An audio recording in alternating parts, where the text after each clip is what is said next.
Hey everyone, it's Mike with It's Pittsfield Tonight. I'm going to jump right into it, and I'm going to start by saying Happy New Year to everyone. So this is my first video of 2022, and as many of you know, I've been really busy working on the new It's Pittsfield Tonight website. So if you haven't checked that out, there'll be a link right through this video to that. I'm pretty excited about that. It's a big step for me, and I'm not quite a website builder, but I'm learning.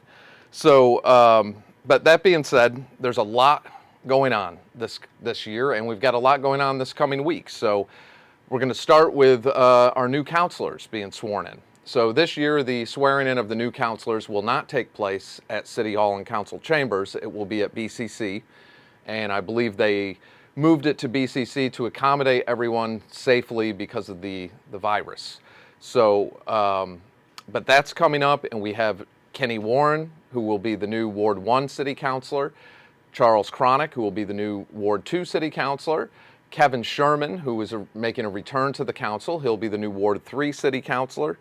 Ward 4 is, oh God, I forgot who our new Ward 4 Councilor is, replacing Chris Connell. Oh, Jim Conant is the new Ward 4 City Councilor. Patrick Cavey returns in Ward 5, Dina Lampiazzi, Ward 6, Tony Mafuccio, Ward 7, and then Karen Kalinowski is our new at-large city councilor. And then we have a return of Pete White, Earl Persip, and Peter Marchetti. So we'll see how this goes. You know, things the past couple of years have been extremely, I don't know, volatile is, I guess, the best way to put it. And a lot of fighting, arguing, that kind of stuff. And the sad part is I know going into this that the mayor was not in favor of Karen Kalinowski or Craig Benoit getting elected. Craig did lose his bid for an at-large seat. And sometime soon I'm going to be doing an interview with Craig. He just wanted to take some time, so probably after the new council gets sworn in. And of course, Karen Kalinowski did, and so she'll be sworn in this week. And I'll have Karen on the show, and really any counselor that wants to come on. I'm going to invite all of them after the new council is sworn in, and we can do a Zoom interview or something like that. I love Zoom. It makes this so much easier until this nuttiness stops. Plus, it's just easier. So, for those type of interviews. So that'll be exciting. All that's coming up. There's a lot of things. I've reached out, as I've mentioned, in the last video, I've reached out to Tricia Farley-Bouvier, our state rep, to see. I have not got a response from her yet, but I'm trying to find out some information on all these bridges that have been shut down and being worked on, some for years. If she has any information on where these stand, because I know some of them are city, some of them are state. I think there's a railroad bridge or two in there also. So, but hopefully as a state rep, she knows some information on that, so that would be nice, and we'll find out, because that one a lot of people send me messages on. And of course this year is going to heat up with a district attorney's race, so that'll be interesting. And I'm going to do some polling on that, and many of you saw I put a poll out for the bicycle lanes, a new poll plugin I installed on the website. I knew when I put it in, they gave me a little warning after, and I didn't see it till an hour after I put it up, that I did not put in the security feature for having people, basically, so it monitors, you can only do one vote from one IP address, and it verifies it.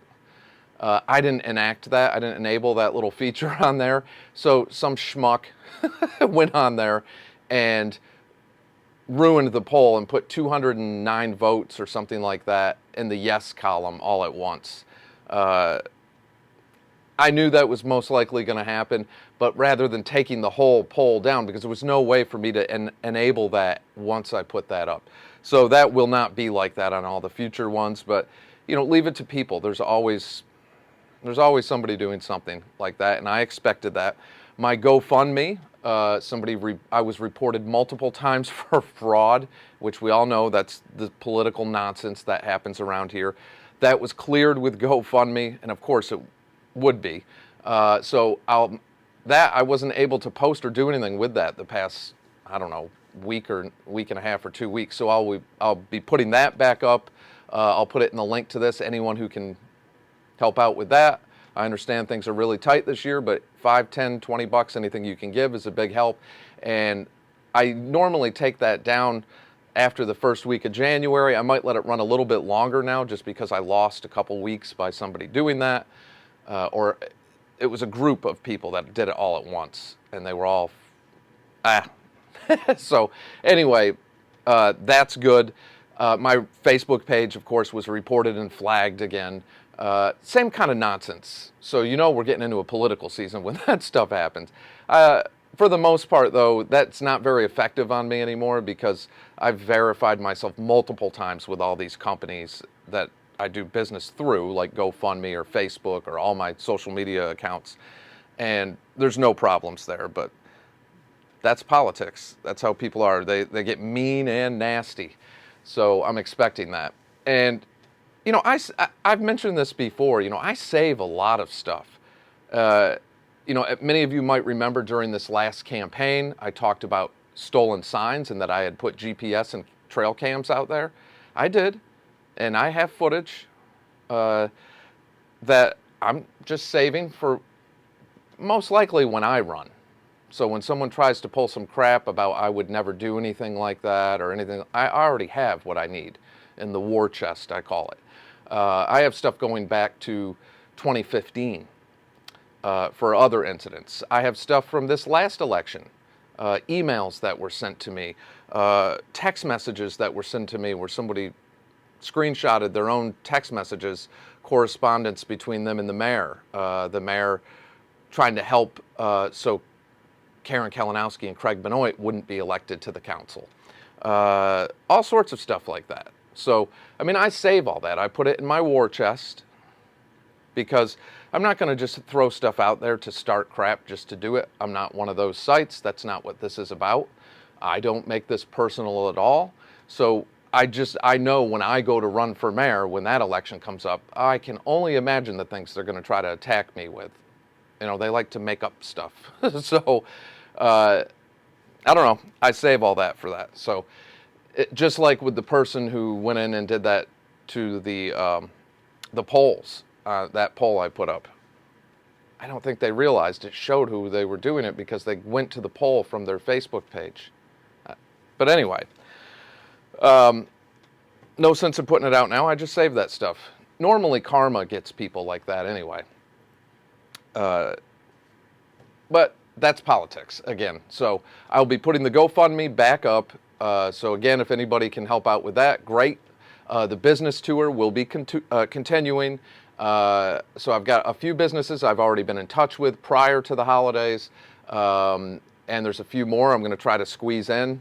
So I'll be doing that. And promoting the website more and more. So there's a whole lot of stuff coming up, and I'll be covering the swearing in of our new councilors also. So that's it for now. Everyone, stay safe. I know this craziness is still out there, but stay safe, stay happy if you can. Spend time with the people you care about because that's important. And never be afraid to do what you believe is right. And if you feel what you're doing is right and your intentions are for good, then don't be swayed by anybody ever. Somebody told me to keep my chin down, but I'm going to say keep your chin up. But I know what they were saying on camera. So I'll keep my chin down up.